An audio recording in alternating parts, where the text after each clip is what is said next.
davantage, pour qu'il amplifie les capacités qu'il a mis en toi. Bien aimé, nous sommes en train de parler ici sur la confiance en Dieu. Nous constatons que beaucoup de personnes manquent de confiance en Dieu. Nous avons du mal à totalement nous abandonner, à totalement faire confiance en Dieu. Et cela est dû au fait que plusieurs d'entre nous avons parfois cultivé un manque de confiance de façon personnelle.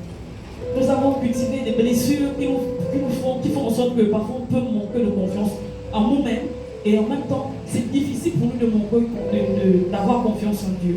Donc, c'est sur ces faits que nous allons parler ce soir. Pour ceux qui venaient d'arriver, c'était un peu pour essayer de vous mettre au même niveau d'information que les autres. Donc, la confiance ici, là, nous ramène à la foi en général. Parce qu'on dit que avoir la foi, c'est faire confiance en Dieu. C'est une confiance en Dieu. Avoir la foi. Avoir la foi, c'est faire confiance totalement en Dieu. Donc, cette confiance-là, c'est quoi faire totalement confiance en Dieu? C'est nous abandonner. C'est renoncer à toutes nos capacités naturelles qui se sont activées avant que nous ne fassions la rencontre avec Dieu. Parce que lorsqu'un être humain vient au monde, il ne vient pas vivre, il vient avec des capacités. C'est pourquoi il dit dans sa parole de laisser pousser l'ivraie et le blé. Il les a donné toutes ses capacités. L'ivraie grandit, le blé grandit. Les deux, ils sont utiles les deux. Ça veut dire qu'il a mis la semence dans les deux plantes. Mais maintenant, c'est à lui de faire le tri. Donc, même que tu sois chrétien ou non chrétien, que tu sois croyant ou non croyant, Dieu, tu as des capacités. Tu es un être humain que Dieu a doté des capacités. Tu n'es pas quelqu'un qui est venu vivre.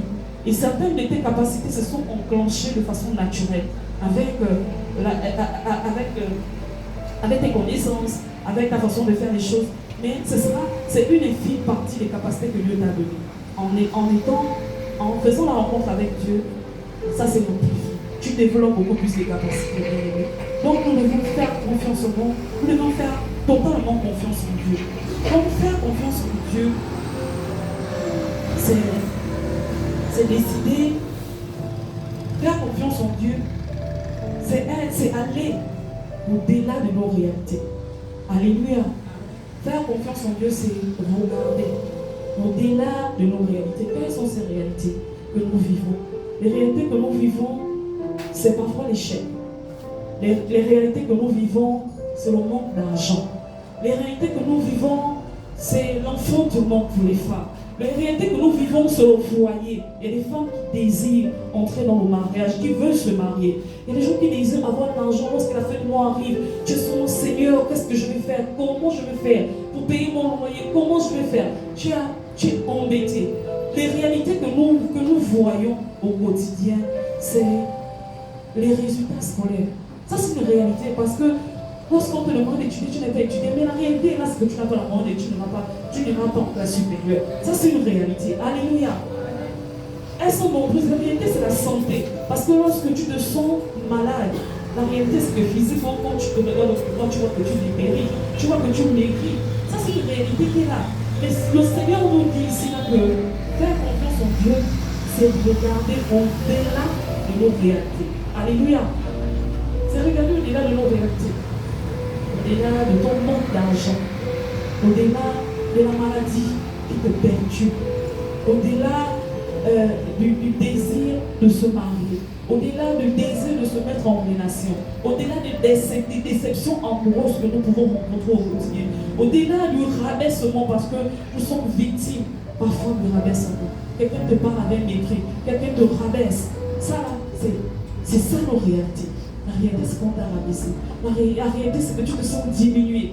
Et qui va te secourir? C'est le Seigneur. Donc, faire confiance en Dieu, c'est vraiment regarder au-delà. C'est dire que, Seigneur, malgré ce que je vis, Seigneur, malgré toutes ces réalités, c'est pas faux. C'est notre quotidien, ce sont nos réalités. On ne peut pas vivre sans ça.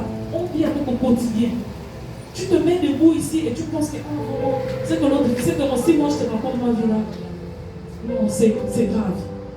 C'est ce que tu crois quand tu te mets debout devant les autres. Mais si quelqu'un se met à ta place et vient raconter sa vie, tu diras que, oh, donc même ce que je vis, c'est moins que ce que l'autre vit. Parce que personne ne connaît la réalité des uns et des autres. Donc chacun à son niveau, à ses réalités.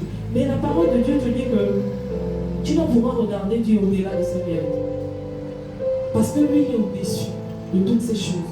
Quand tu passes ton temps à regarder le fait que une situation de ta vie ne marche pas, le problème c'est que tu as le regard bas. Tu as le regard bas sur cette situation. Tu as le regard braqué comme ça. Mais par contre, quand tu regardes à Dieu, tu as le regard en haut. Parce que lui, c'est lui qui a la capacité de venir relever. Qui a la capacité de venir relever ta situation. Venir sortir de ta situation. Quand ton regard est braqué vers lui. Et souvent, nous sommes victimes de ces choses. Nous, la Bible nous dit que, je ne sais pas si on va lire, mais je pense que tout le monde connaît ce verset qui dit cherchez premièrement le royaume de Dieu et sa justice. Alléluia.